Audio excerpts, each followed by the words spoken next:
Christmas in Chicago has always been cold, but this year, the chill started inside my own home. On that morning, my son Eric slammed the door in my face and said, "You're no longer family. Get out." I saw Lauren, his wife, laughing just over his shoulder. But instead of yelling, breaking down, or begging, I just nodded, grabbed my keys to the old Ford, and walked out in silence. One phone call later, and within 5 minutes every guest had quietly left their mansion, leaving Eric and Lauren standing alone at their own Christmas dinner. You're probably wondering how it all ended up this way. Let me take you back to the start, because a story like this deserves to be told from the very beginning. That same morning, I didn't have a clue my life was about to turn upside down. But I'll never forget the words that hit me like a brick. "Why can't you be more like Adam? He's a real man, Dad. He actually matters." I froze in the doorway, not sure I'd heard him right. Eric was checking his brand new Rolex, probably worth more than my yearly pension, and wearing a suit so sharp I'm sure it could cut glass. "What did you say?" I asked, my voice shaking just a bit. He rolled his eyes, just like when he was a kid and I'd asked him to pick up his socks. Only this time, there was no teenager behind that look. It was pure, grown-up contempt. "You heard me. Adam Carter has built an empire. Look at this place." He gestured with disgust at my worn-out furniture, at the old couch where I spent so many evenings helping him with his homework. "All you have is a box of tools and a house that smells like sawdust. Adam, on the other hand, has given me real opportunities. You just held me back." I could feel my blood boiling. "That box of tools put you through college," I said. "Every hour I ever worked was for you." He snorted, straightening his silk tie. "College didn't do much for me until I met Lauren and got in with the Carters. Adam's the one who showed me how the world really works. All you did was slow me down." For the first time in 40 years, my hands shook. I'd missed dinners, holidays, and weekends. My back still aches from all those double shifts I pulled so he could have a better future. "Get out," I told him, calm and steady, pointing at the front door. "Oh, please don't make a scene, Dad. I've outgrown this place, and you."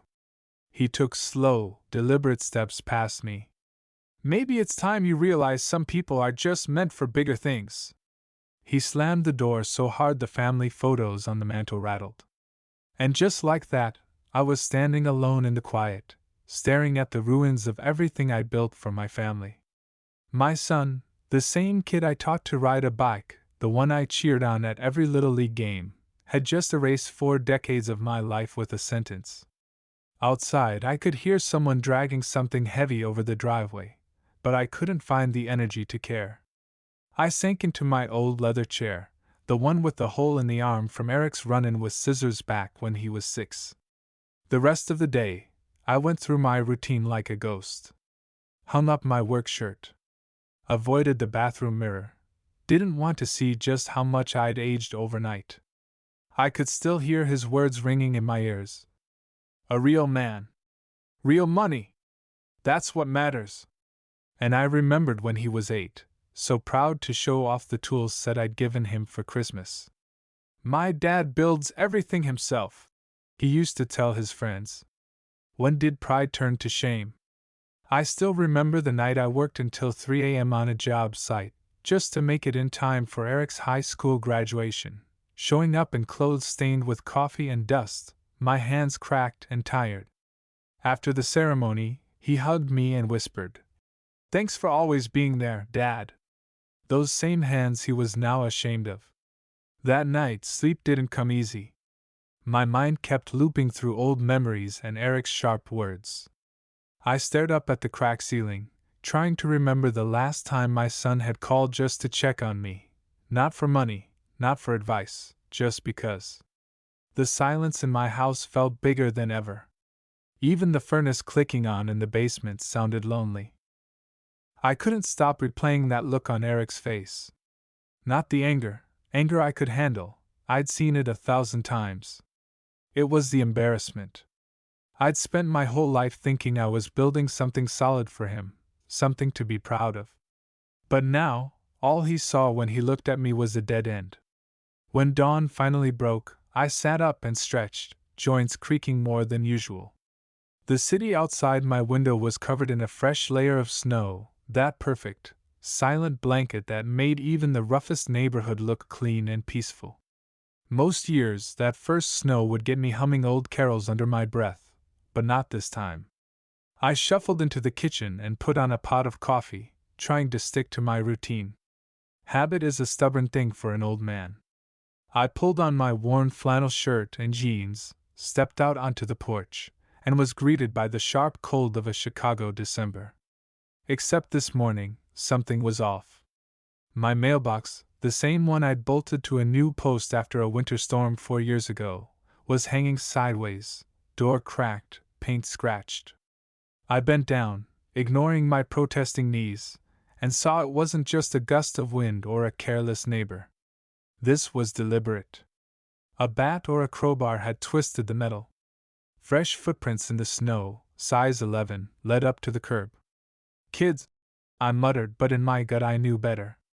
This wasn't random. This was someone sending a message. Back inside, I poured coffee into my favorite Cubs mug and tried to read the newspaper, but the headlines just swam in front of me. My thoughts kept drifting back to the mailbox, to Eric's words, to the feeling that yesterday's fight was only the beginning. The phone rang. I let it go 3 times before picking up, half hoping it was a telemarketer. But no. It was Eric, and he sounded almost gentle. "Dad, it's me," he said, voice smooth as polished glass. "I've been thinking about what happened. I overreacted. I said things I didn't mean." I squeezed the phone so hard my knuckles went white. After all these years, I knew when Eric was faking. "You sounded pretty sure of yourself yesterday," I said quietly. He let out a nervous laugh. "Look, I was stressed.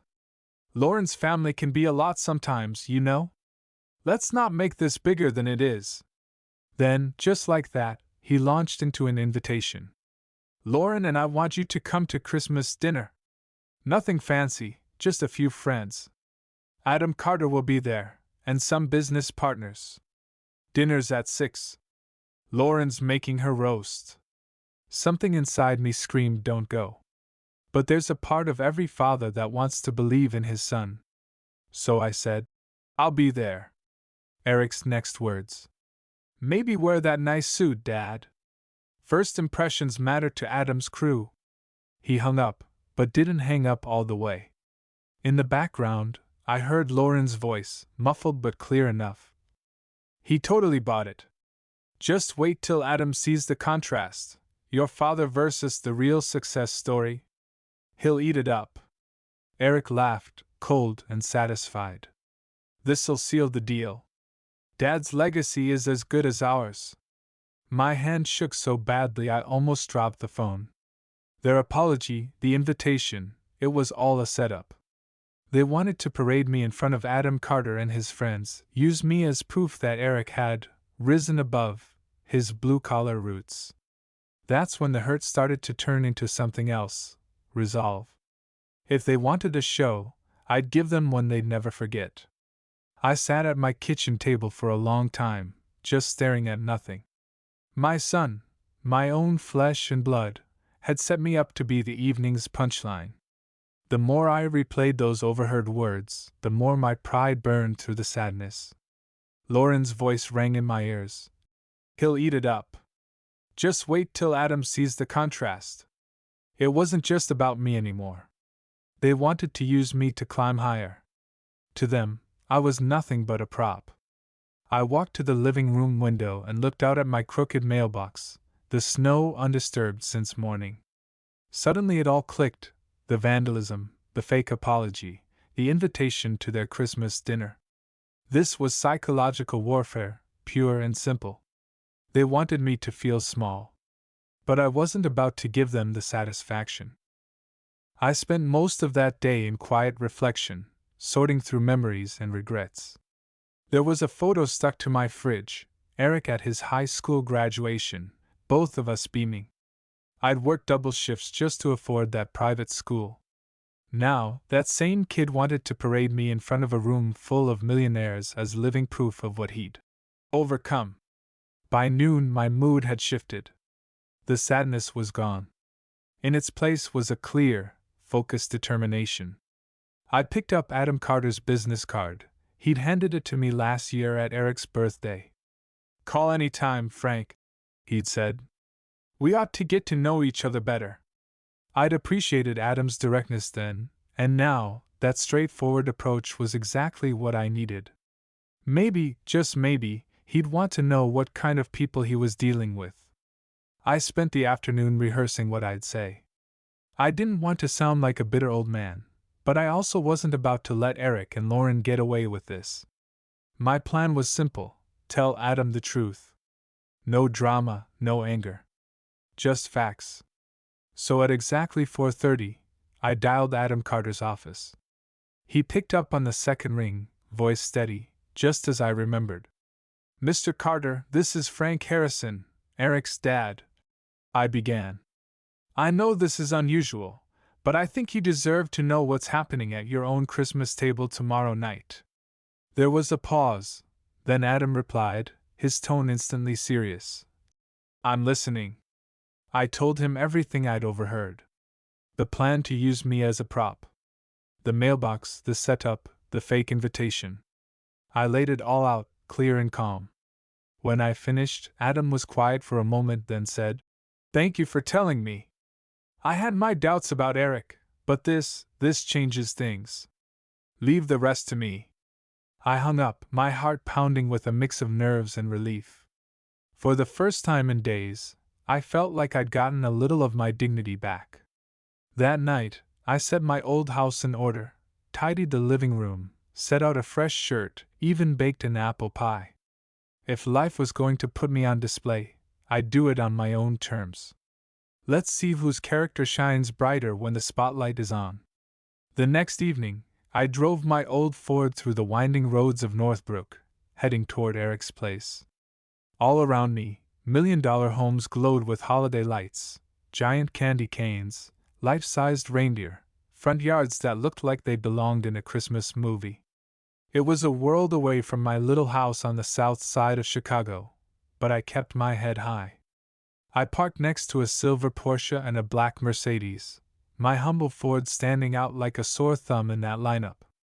For a second, I almost laughed. My heart hammered in my chest as I checked my reflection in the rearview mirror. Dark blue suit, freshly shined shoes, hair combed just the way my late wife, Elaine, used to like it. I grabbed the homemade apple pie from the passenger seat and walked up the stone path. The front door opened before I could even knock. Eric stood in the doorway, his suit crisp, his smile cold. "Well, well, you actually showed up," he announced, loud enough for everyone inside to hear. Behind him, Lauren appeared, dressed to kill and grinning like she'd already won some private bet. I could see the dining room behind them, guests in designer clothes, glasses of wine raised, laughter echoing off marble floors. At the head of the table, Adam Carter, more impressive in person than in any photo, sat watching with calm, piercing eyes. Eric blocked the entrance, voice dripping with satisfaction. "Let's be clear, Dad. We're only doing this for Lauren's family. Tonight you're just a guest, nothing more." Before I could answer, Lauren chimed in. "Oh, come in, Frank. Don't be shy." I stepped inside, pie in hand, and took in the scene. Every eye in the room seemed to size me up and compare me to Adam. The contrast couldn't have been sharper. Old carpenter's hands, a suit with a mended sleeve, and homemade pie versus their luxury watches and catered dishes. But I didn't flinch. I just smiled, handed the pie to Lauren, and thanked her for the invitation. For a moment, there was an awkward silence, broken only by Adam standing and coming to shake my hand. "Glad you could make it, Mr. Harrison," he said, voice steady and respectful. That simple gesture unsettled Eric and Lauren far more than any display of wealth could have. I took my seat at the far end of the table, head high, and waited to see what this evening had in store. They thought they'd put me on display for ridicule, but they had no idea who they were really dealing with, or what I had set in motion. Dinner started with a kind of nervous energy, the air thick with polite small talk and not so hidden glances in my direction. I sat quietly, listening. Adam Carter led the conversation, but even his presence couldn't erase the undercurrent. Everyone waited for that show they'd been promised. Lauren kept up her sparkling hostess act, floating around the table and making sure Adam's glass was always full. Eric, meanwhile, watched me like a hawk, waiting for me to embarrass myself, waiting for me to confirm the story he'd been selling for months. I looked down the table at Adam, sharp suit, cool confidence, but behind his eyes something else, calculation. I could tell he was piecing together the truth, just as I'd hoped. Dinner was served, prime rib, roasted vegetables, all the trimmings. My apple pie looked humble among the gourmet desserts, but Adam made a point of trying it first. "Frank," he said, raising his fork, "this is the best pie I've had all year. Did you bake this yourself?" All eyes shifted to me. I smiled, meeting Adam's gaze. "My late wife taught me. She always said you can't fake good food, or good character." The words hung in the air longer than I expected. Adam nodded, appreciation flashing in his eyes. The other guests murmured their approval, and suddenly the focus shifted from my so-called embarrassment to my story. Eric tried to steer the conversation back to business. "Dad used to work construction, you know. He's retired now." Lauren chimed in, trying for a laugh. "Frank's got more stories about leaky roofs than anyone needs to hear." But Adam didn't bite. Instead, he leaned forward, genuinely interested. "That's real work. My father was a machinist out in Joliet. There's something to be said for people who build things with their own hands." You could see the surprise on Eric and Lauren's faces. They hadn't counted on Adam relating to me. In that moment, I realized something powerful. Character cuts deeper than cash. Even in a room full of millionaires, honesty still meant something. By dessert, the mood in the room had shifted. Some of Lauren's relatives even asked about my projects and what Chicago was like when I was their age. Laughter came easier. The tension, at least for now, had moved from my shoulders to Eric's. Still, I knew the real fireworks hadn't started yet.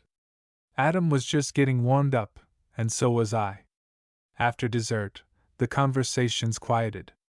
You could feel the anticipation. Everyone in the room sensed that something big was about to happen. Adam set down his fork, glanced around, and lifted his wine glass. "If I may," Adam began, his voice commanding but calm, "I'd like to propose a toast to real family values. To the people who raised us, taught us, and worked hard for us, even if they didn't wear a suit to dinner." For a second, Eric looked pleased, thinking Adam's words were meant for him. Lauren flashed her rehearsed smile.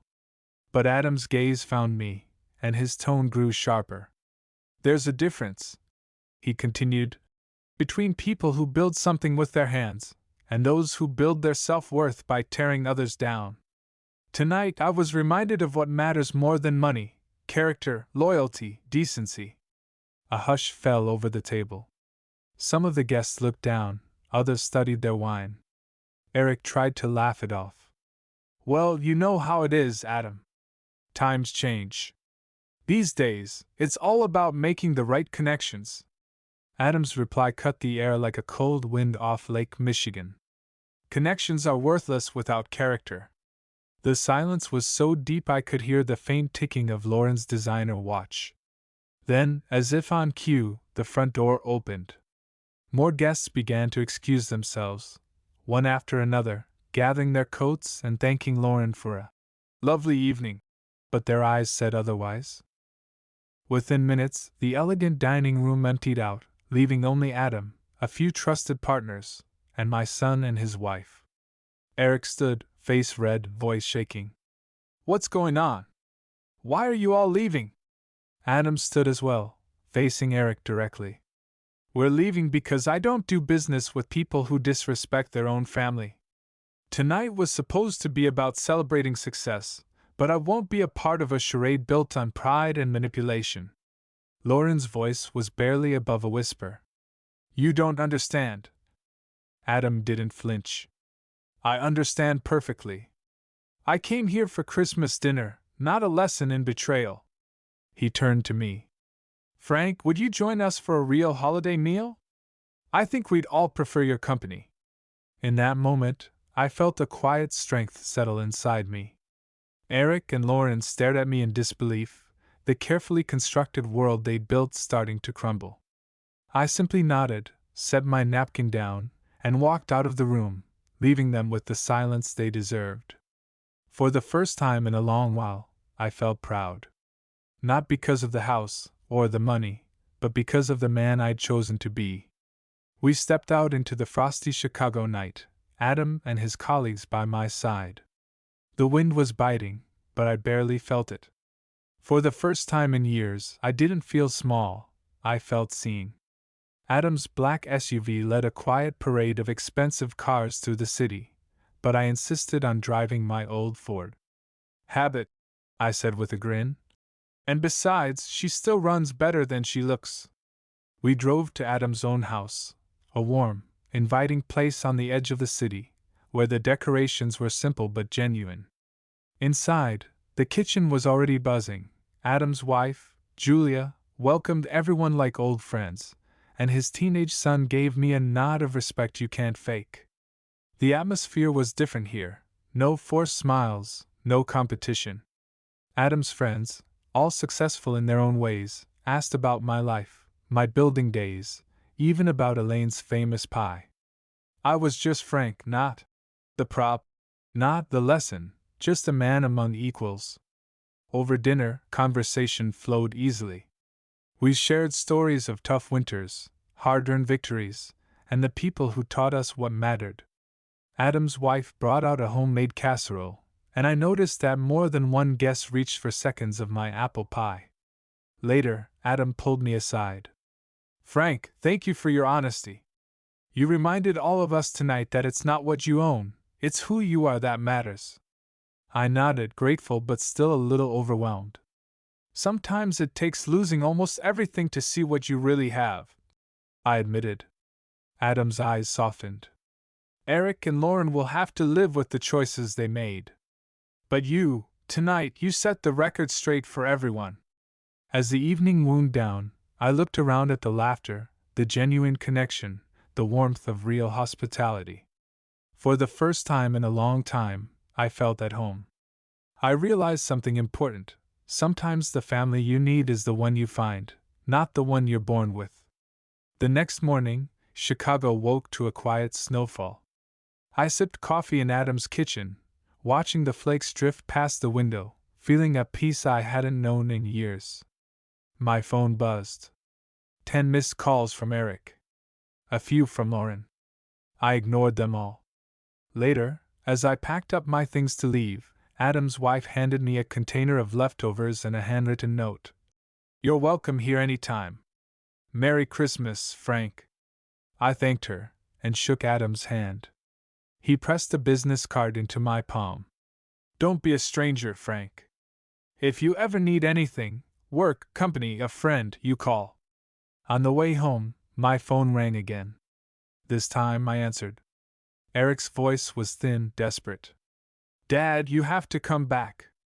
You have to fix this. Adam cut me out of everything. Lauren's family is furious. We lost everything, because of you. I pulled over, letting the engine idle. I could hear Lauren in the background pleading. For years, I'd imagined a moment like this. My son finally needing me, finally realizing what he'd thrown away. But now, I just felt tired. Eric, I said, my voice steady, all I ever wanted was your respect. You chose money over family, and you lost both. Maybe it's time you learn how to build something on your own. He tried to argue, but I didn't listen. I hope you find your way, son. But I won't be anyone's scapegoat anymore. I hung up and let the silence wash over me. I'd always believed a father's love meant fixing things, bailing your child out, smoothing over mistakes. But sometimes, real love means letting them face the storm they created. As I pulled into my own driveway, I realized how much lighter I felt. The old mailbox, battered but still standing, looked almost heroic against the snowy street. I patted its cold metal with a smile. For the first time in a long time, I knew exactly who I was, and I was proud of it. Christmas night found me back in my own little house on the south side, alone but not lonely. I set Adam's casserole in the oven, poured myself a cup of coffee, and sat by the window to watch the snow blanket the world outside. As I looked around my modest living room, old photos, hand-built shelves, a faded Christmas tree, I felt a kind of warmth that no expensive mansion could ever offer. For decades, I'd measured my worth by what I could give to my son. But tonight, I finally understood, a man's value is not in his bank account, but in his character, his honesty, and his resilience. That night, neighbors stopped by with cookies, and I invited them in. We shared stories, laughter, and the last slices of apple pie.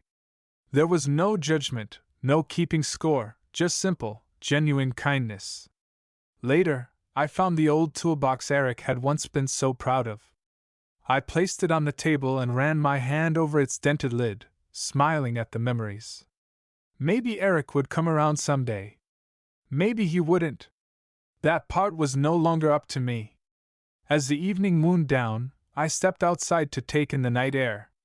The city was silent, Christmas lights twinkling in the distance, and my heart finally felt light. I realized that sometimes, losing everything you thought you needed is the only way to find out what truly matters. Friends, neighbors, and the simple dignity of a life well lived, these were the treasures no one could take from me. And if my story ever found its way into the world, I'd want folks to know. Real wealth is built on character. Family is chosen by the heart. And the happiest ending is being able to look in the mirror and respect the person you see. Merry Christmas, from Grandpa Frank Harrison. And may you always have the courage to stand tall, even when the world tries to shrink you.